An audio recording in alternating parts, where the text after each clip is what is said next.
First thing you need to understand is that you are not an accident. And you're not a fluke. It's not just by luck that you're here. It's not happenstance that you're here. God says you are not an accident. Long before you were conceived by your parents, God conceived you in his mind. And God had a plan for you and a purpose for you. He's designed you exactly the way he wants you to be designed. The color of your hair, the height that you have or do not have, your uniqueness, your personality, the natural talents and abilities that you have, the skills that you have. God says, I've designed you exactly the way I want to design you. You're not an accident. You were created by God for a purpose, even though you may feel like you are unloved by anybody else.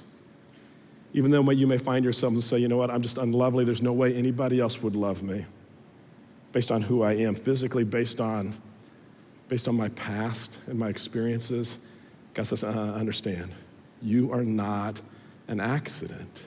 Second thing you need to understand, as we talk about discovering our purpose for our life, and what you need to understand is God's gonna say to each and every one of us, he wants all of us. He wants all of us. And so he's saying, look, I want your whole life. And God created you the way he did so that all of you could follow him. And he's not looking for 10%. He's not looking for 50%. He's not looking for 99%. God says, I want 100% of you.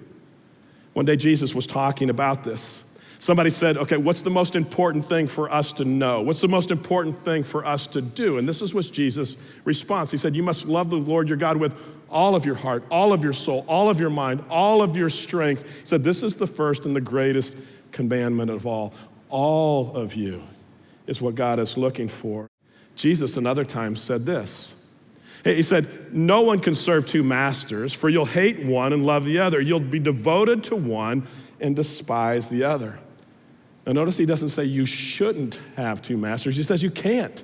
It's not even possible. It's impossible to have two number ones in your life. There'll not be two number ones. There'll be a number one and then a 2, 3, 4, 5, and so on. Impossible to have two number ones. And God says, I want to be number one in your life. That's bottom line what he's saying. C.S. Lewis actually said this. He said, the only thing Christianity cannot be is moderately important. In other words, it can't be number 3 or 4. It's got to be number 1 in our lives. And there's so many things that fight for that number 1 place in our lives. The Bible says one time Jesus was walking on his way to Jerusalem. And on his way to Jerusalem, this man comes up to him and says, Jesus, I'll follow you wherever you go. I'll follow you. And so Jesus says, great, follow me. And so then the guy responds right away, oh, okay, I'll follow you, but first, let me go back home and kind of take care of some business. I'll follow you, but first, just kind of let me go back and do some other things. And what he's saying is, yeah, you're not quite number 1 yet. There's some other things I need to attend to. First, let me go do some other things. Same journey. Another man comes up to Jesus, says the exact same thing. And he says, I will follow you wherever you want me to go. Same exact response. He says, look, I'll follow you, Jesus, but first let me run home. I've got some things that I need to attend to. I've got some things that I need to take care of. Now, here's my guess about you. Here's my guess about every one of us. My guess is most of us have found ourselves sitting at church at some point. We've been in a gathering similar to this, and you're inspired and you're motivated, and you hear something that makes you go, man, I'm going to follow Jesus. I'm going to follow you, God. And you're all fired up, and then as you're leaving the gathering, you head to the car, and maybe you're not even to the car, and all of a sudden you think, well, yeah, I'm going to follow you, God, as soon as we go home and fix dinner. I'm going to follow you, God, as soon as I find somebody to marry. I don't want to be single the rest of my life. God, I'll follow you once I have somebody to marry. God, I'll follow you once my kids are grown and out of the house, but I just need to focus on them, get them out of the house first. God, I'll follow you once my business is settled. I mean, we're kind of just starting off here. We're not quite there yet. Once I get my career taken care of, God, I'll follow you. But first, let me take care of my business. Sometimes I'll have somebody that will tell me, David, I don't understand everything there is to understand about God. And because I don't understand a lot of things about God, because I've got a lot of questions about God, they'll kind of say, you know what, I'm just going to put God off to the side. I don't really want to get him involved in my life.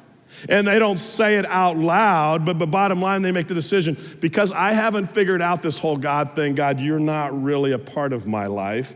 and they just dismiss him altogether because I don't fully understand him.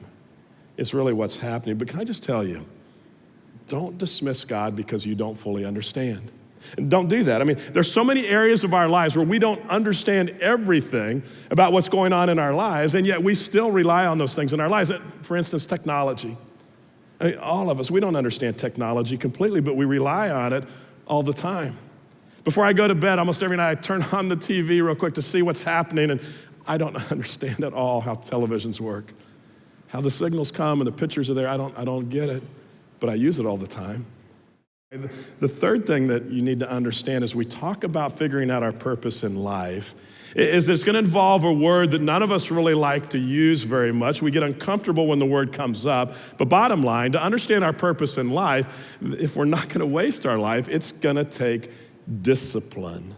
And a lot of times we don't really like the word discipline, and yet a lot of us are disciplined in ways we don't even think about. A lot of you are disciplined when it comes to your work career. You plan your day out, you're always on time, you're very conscientious in your work habits. You're disciplined when it comes to work.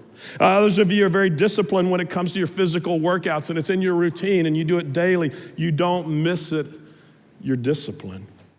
Another word for discipline is just habits. And they're habits that we have to develop.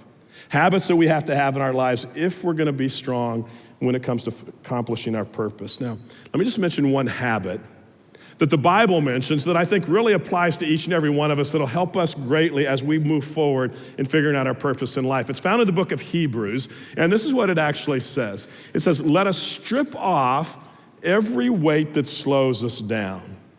In other words, there are some things in our lives that are going to slow us down. He says, get rid of the things that are going to slow you down in following God, especially the sin that so easily trips us up. So some of the things that trip us up are sins, but there are others that aren't. So he says, there are things that slow us down. Some are sins, some aren't.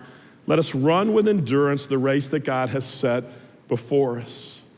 Now, the idea of weights that slow us down, again, you know what sin is. Sin is just kind of going against what God directs. God says this is the perfect way to do it. We choose to do it some other way. And we know what sin is, but we're not always sure what the weights are. Other weights are that may slow us down. And so a weight that tends to slow us down is really something not necessarily wrong.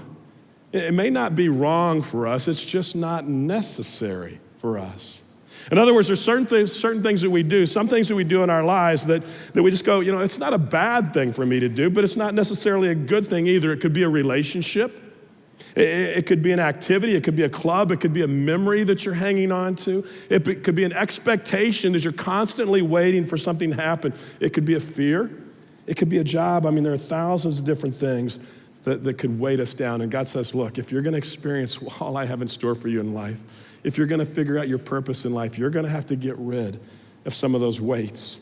Some of those things that are good, but they're not the best thing for you. You're going to have to learn to say no to some things that you're involved in now that you don't need to be involved in to accomplish my purpose.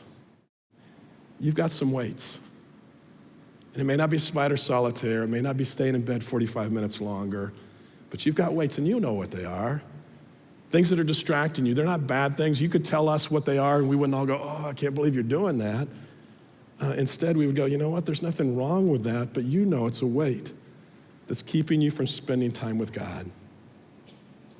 If we're going to understand our purpose in life, God says, look, understand, you are not an accident. And it doesn't matter what everybody else tells you.